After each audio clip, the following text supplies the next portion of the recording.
बीते महीने की गल करिए तो कमल कौर भाभी जो कि इंस्टाग्राम के उपर मशहूर सी ते उसका काफ़ी नाम सी। जे गल करिए तो बड़ी ही बेरहमी के नाल बठिंडा पार्किंग दे उसका कतल है वो कर दिता गया सी। सो बिल्कुल जिहड़ा उसका मेन दोषी अमृतपाल सिंह महरो हुण पकड़िया गया तो उसनूं पंजाब दे विच लिआंदा गया है।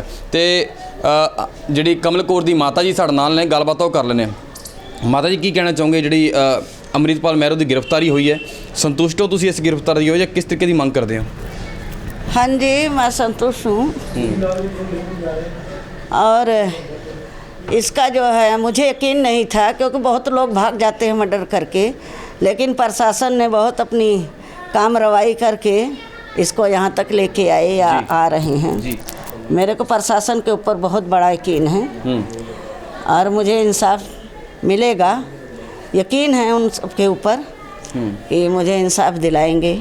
अच्छा, अमृतपाल महरो जो कहा जा रहा कमल कौर भाभी नूं घरों लैके गया सी ते जदों घर दे विच आया सी ते की किस तरीके दा पहरावा सी, की कह के उन्होंने घरों लैके गए, की गलबात हुई सी?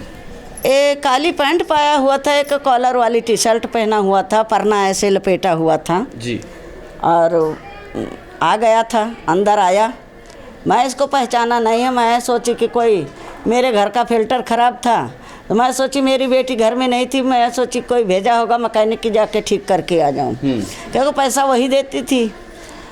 तो इससे मैं पूछती हूँ, वहाँ से आके यहाँ हमारे आधे बेड़े में खड़ा हुआ, जो कोई आता गेट खड़काता पहले फिर अंदर आता, वहाँ से आके यहाँ खड़ा हुआ। अमृतपाल महरो पहला भी तुहाडे घर कभी आया सी? कभी नहीं आया था।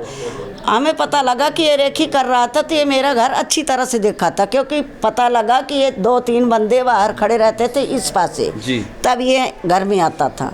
मन दे विच कदी होया कि इस तरीके दा भाना वरत सकदा है? नहीं, कभी नहीं हुआ। जब होता तो ऐसे थोड़ी ना घटना घटती।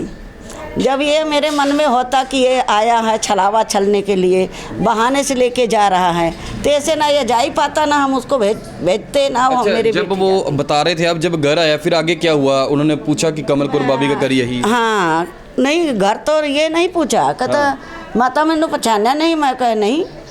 कहता मैं अमृतपाल। मैं कहे अमृतपाल। कहता मैं अमृतपाल हूँ। तो मैं कहे हाँ जी बोलो। कहता कमल कितनी है? मैं कहा कमल तो है नहीं घर में। कहता कि ओदा नंबर दो।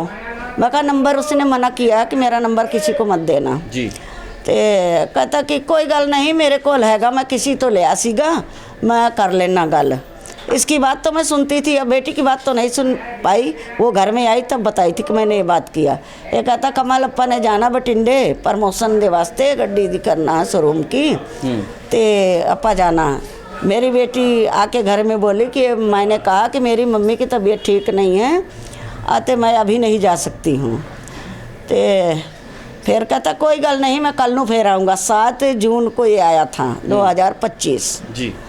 तो मेरी बेटी बोली कि मैं नहीं जा पाऊँगी, आप मत आना। ये फिर 8 जून को फिर आ गया घर। तो बोलता तब भी मेरी बेटी नहीं थी तो उसको बुलाया। कहता कमल आ जा, तो असी तेरे घरे बैठे हाँ। तो मेरी बेटी फिर आई, कहती कि जा नहीं सकते, मेरी गल समझा करो तुसी, माता दी दवाई जब तक कराऊंगी नहीं मैं किते भी नहीं जानती। मैं लोकल चली जाती, दूर नहीं जाती मैं। तो कहता कोई गल नहीं, 2-2.5 घंटे का रास्ता आने जान करना माँ। तो कहती मैं नहीं जा सकती।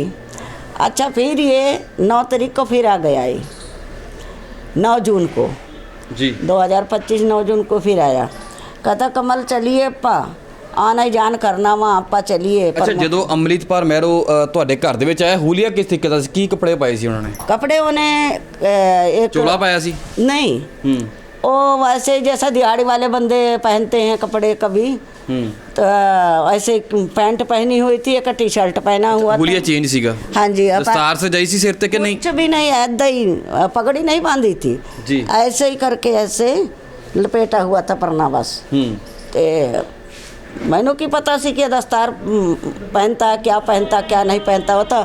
जब वहाँ मैं बठिंडे गई फिर मेरे को पता लगा, जब इसका नंबर पीट किए तो वहाँ पर ये चोले में आ गया अपने, चोला उला पहना।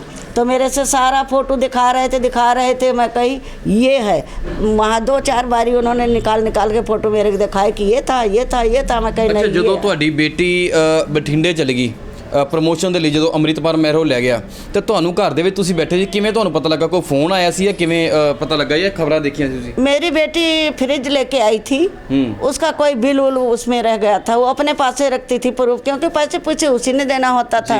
मेरी बेटी के पास ही रहा, वही बिल से वहाँ पर फ़ोन किए यहाँ लुधियाना के मालिक के पास, फिर वैसे यहाँ पुलिस वाले के पास आया फ़ोन जी, यहाँ थाने में, वो हमारे घर आए, वो बोले, फिर वहाँ से हमारा पता नहीं कैसे नंबर मिला, फिर वो फ़ोन किए, उसके बाद में वो किए कि अभी अभी आप आ जाओ। अब रात के 8 बजे फ़ोन आया था, 8 बजे रात को जाते तो हम क्या करते वहाँ जाके, वहाँ कोई मिलना नहीं था, तो उन्होंने खुद मना कर दिए कि माता आप सवेरे आ जाना, इतनी टाइम कैसे आओगे। मैं सुबह होते ही वहाँ पहुँच गई जाई ਬਠਿੰਡਾ। ਅੱਛਾ, ਤੁਹਾਡੀ ਬੇਟੀ ਫਾਨੀ ਸੰਸਾਰ ਨੂੰ ਅਲਵਿਦਾ ਆਖ ਗਈ, ਉਸ ਦਾ ਕਤਲ ਕਰ ਦਿੱਤਾ ਗਿਆ। ਪਰਿਵਾਰ ਦੇ ਉੱਪਰ ਜੇ ਗੱਲ ਕਰੀਏ ਕਿੰਨਾ ਕੁ ਅਸਰ ਦੇਖਣ ਨੂੰ ਮਿਲਿਆ, ਕਿਉਂਕਿ ਕਿਹਾ ਜਾ ਰਿਹਾ ਮੇਨ ਕਮਾਉਣ ਵਾਲੇ ਉਹੀ ਸੀਗੇ। हाँ जी, बहुत कुछ। अब हम अपनी असर को लेके नहीं बता सकते मेरे साथ क्या हो रहा है क्या नहीं हो रहा है, कैसे हम जी रहे हैं कैसे नहीं जी रहे हैं, ये मेरे अपने आप मैं खुद जानती हूँ। ਅੱਛਾ, ਜਿਹੜੀ ਹੁਣ ਕਾਰਵਾਈ ਹੋਈ ਹੈ, ਪੁਲਿਸ ਵੱਲੋਂ ਗ੍ਰਿਫਤਾਰੀ ਕੀਤੀ ਗਈ ਹੈ, ਸੰਤੁਸ਼ਟ ਹੋ ਤੁਸੀਂ ਇਸ ਕਾਰਵਾਈ ਤੋਂ? हाँ जी, मैं संतुष्ट हूँ, क्योंकि मुझे पूरा यकीन था कि जो हमें बोला जाता है कि माता आपको इंसाफ मिलेगा, तो वो मेरे को मिलेगा इंसाफ। हमें इतना यकीन है प्रशासन के ऊपर कि जो उन्होंने बोला वो उतना वो कर दिखाए। ਅੱਛਾ, ਤੁਹਾਡੀ ਇੰਟਰਵਿਊ ਪਹਿਲਾਂ ਵੀ ਕੀਤੀ, ਤੁਸੀਂ ਫਾਂਸੀ ਦੀ ਮੰਗ ਕਰ ਰਹੇ ਸੀਗੇ? हाँ जी, मैं फांसी की मांग करती हूँ कि एक इंसान होता है, कहता लड़ रहे थे, भिड़ रहे थे, धोखे से मर गया जी, ठीक है। और एक इंसान धोखे से एक माँ की गोदी से बच्चा उसका निकाल के लेके गया, एक प्रमोशन के बहाने वहाँ ले जाके इसने बहुत बेदर्द की मौत दिया है। ਤੇ ਲੱਗਦਾ ਜੇ ਅਗਰ ਤੁਹਾਨੂੰ ਪਤਾ ਹੁੰਦਾ ਇਸ ਤਰੀਕੇ ਨਾਲ ਕਤਲ ਹੋਣਾ, ਤੁਸੀਂ ਜਾਨ नहीं देना ਸੀ? नहीं जी, नहीं जाने देना था। और जैसे वीडियो डाल रहा था वहाँ से कि मैं तो इस तरह इसलिए मारा उस लिए मारा, वीडियो बनाती थी, तो वीडियो बनाती थी तो पहले मेरे पास आता, मेरे से कहता कि वीडियो इसका बनाना बंद करवा दो। ਅੱਛਾ, ਤੁਹਾਡਾ ਕਹਿਣ ਦਾ ਮਤਲਬ ਮਾਂ ਨੂੰ ਸ਼ਿਕਾਇਤ ਕੀਤੀ ਜਾਂਦੀ ਹੈ, ਕੋਈ ਦੱਸਿਆ ਜਾਂਦਾ? हाँ जी, माँ हो बाप हो जो गार्जियन, मैं माँ बाप दोनों ही थी। 25 साल 30 साल पहले एक्सीडेंट बाप का हुआ। ਅੱਛਾ, ਜਿਵੇਂ ਪੂਰਾ ਸਮਾਜ ਦੀ ਗੱਲ ਕਰ ਲਈਏ, ਅੰਮ੍ਰਿਤਪਾਲ ਮਹਿਰੋ ਦੀ ਗੱਲ ਕਰ ਲਈਏ, ਉਸ ਦੀ ਵੀਡੀਓ ਬਣਾਉਣ ਦੇ ਉੱਪਰ ਟਿੱਪਣੀ ਕਰ ਰਹੇ ਸੀ, ਤੁਹਾਨੂੰ ਲੱਗਦਾ ਜਿਹੜੀ ਵੀਡੀਓ ਬਣਾਉਂਦੇ ਸੀ ਸਹੀ ਸੀਗਾ? सारी दुनिया को देख के तो लगता है कि जैसे सारी दुनिया बनाती थी वैसा ठीक बनाती थी जी। ਅੱਛਾ, ਜਾਂਦੇ ਹੋਏ ਘੱਟ ਲਫ਼ਜ਼ਾਂ ਦੇ ਵਿੱਚ ਜੇ ਗੱਲ ਕਰੀਏ, ਜਾਂਦੇ ਸਰਕਾਰ ਤੋਂ ਕੀ ਅਪੀਲ ਕਰਦੇ ਹੋ ਜਾਂ ਸਰਕਾਰ ਤੋਂ ਕੀ ਮੰਗ ਕਰਦੇ ਹੋ ਤੁਸੀਂ?